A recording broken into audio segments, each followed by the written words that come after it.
What is up, my crime crazy people? My name is Courtney, and I'm a producer on the podcast Veil of Humanity. And this is my own little segment where we cover 3 separate categories. The first is called Dead to Rights, where we cover inmates who are or have been on death row. The second is Fugitivus, where we warn you, our listeners, about those on the run from law enforcement.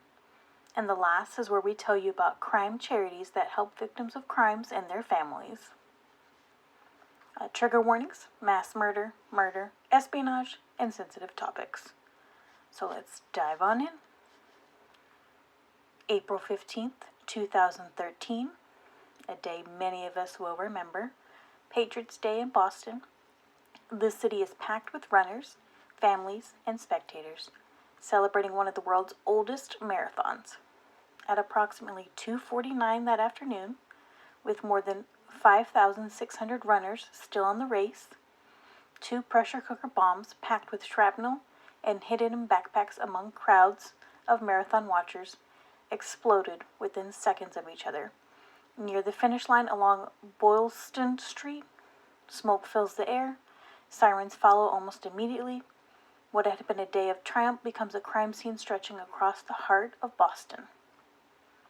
3 spectators unfortunately passed, a 23-year-old woman, a 29-year-old woman, and an 8-year-old boy, while more than 260 other people were wounded. 16 of those people lost their legs. The youngest amputee was a 7-year-old girl. In the days that followed, investigators pored over security footage and eyewitness accounts. One image stands out: 2 young men carrying backpacks, calmly walking away from the blast site. That is what told investigators they were on the right track. The 2 men are identified as brothers, and forgive me if I butcher these names, 26-year-old Tamerlan and 19-year-old Dzhokhar Tsarnaev. On April 18th, a university police officer is shot and killed, and that same night, the brothers carjack a vehicle and exchange gunfire with police in the town of Watertown. Tamerlan Tsarnaev is killed during the confrontation, while his brother Dzhokhar escapes, triggering an unprecedented manhunt, which led to books, movies, you name it.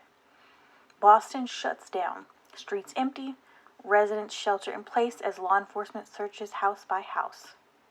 The next evening, the fugitive is found hiding in a boat behind a suburban home. He is taken into custody alive. In 2015, he was convicted on multiple federal charges and later sentenced to death. Dzhokhar Tsarnaev's death sentence was overturned by a federal appeals court in 2020 due to issues with juror impartiality and excluded evidence, but in March of 2022, the Supreme Court reinstated the death sentence. So he's still on death row as of 2025 in this recording. The Boston Marathon bombing left deep scars, but it also revealed something else. In the aftermath, a city stood together. And the most famous quote, "Boston Strong," was made. That was our first segment, so let's move on to the next. Fugitivus. In the world of espionage and counterintelligence, truth is often stranger than fiction. And just to show that we're not all about murder and kidnapping and all the other bad things, I thought I'd throw in a little bit of espionage, a little bit of spy work. Natalia Berlinova, a seemingly ordinary woman with an extraordinary story. Please forgive me if I butcher this next part. Born in Ramoskoye, Russia, and fluent in Russian, English, and Spanish, she once operated publicly as an advocate for cultural exchange. But behind that public face, U.S. authorities say something darker was unfolding. In April 2023, the U.S. Department of Justice unsealed a criminal complaint. Berlinova was charged with conspiracy to commit offense or to defraud the United States and acting as an agent of a foreign government, specifically Russia. According to the FBI, Berlinova allegedly conspired with an officer of Russia's Federal Security Service, or the FSB, to recruit American citizens under the guise of academic and cultural programming. So, sleeper agents. Maybe a little bit of counter-espionage, getting Americans to turn against their own country. She led a program called Meeting Russia, hosted by her organization Creative Diplomacy, or PICREADY. But prosecutors allege this wasn't just about exchange and dialogue. Instead, Berlinova reportedly provided the FSB with sensitive details, resumes, passport info, photographs, and analysis of participants' views, all without notifying the United States authorities as required by law.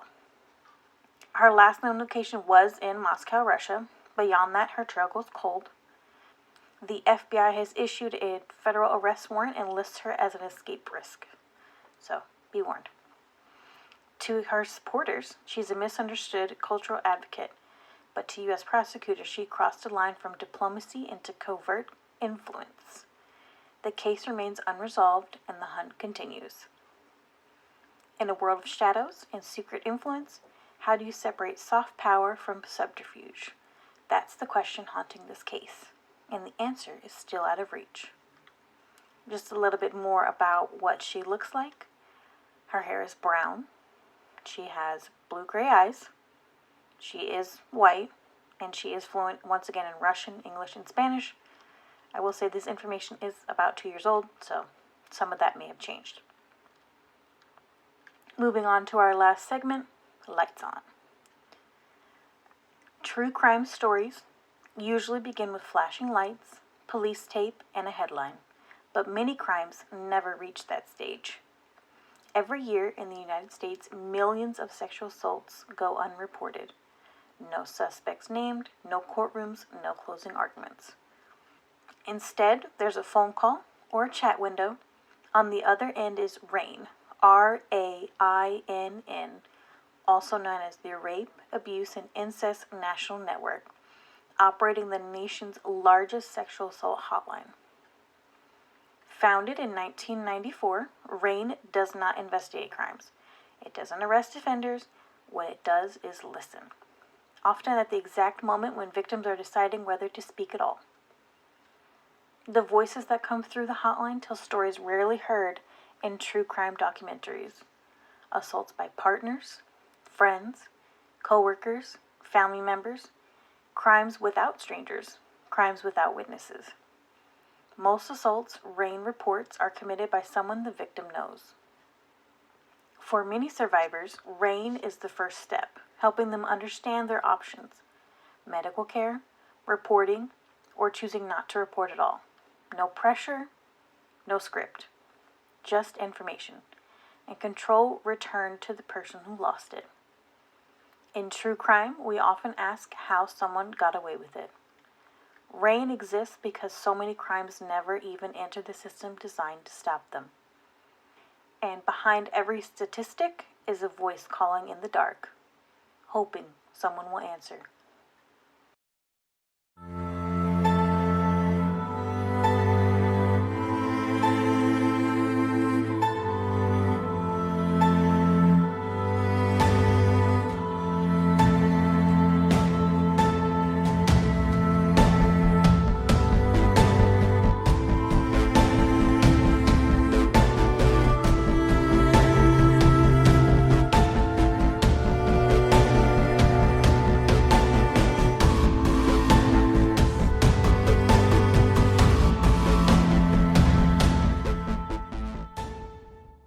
Alright, my crime crazy people, we will be back after the holidays with a brand new episode.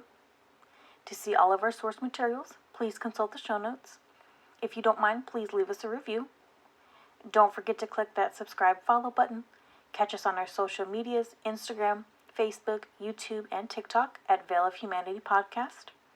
Also, if you have any questions or want to provide feedback, we have a case suggestion. Please send us an email at veilofhumanity@gmail.com. Also, one more shout out. We did receive a comment left by the brother of one of the stories that we covered. If you could please email us so we can get in touch, we would love to interview you or just speak with you. Hosted, produced, and edited by Courtney Santos. Music is by Myuu and Lucjo. Okay, Bronk, tell the people we see them again after the holidays.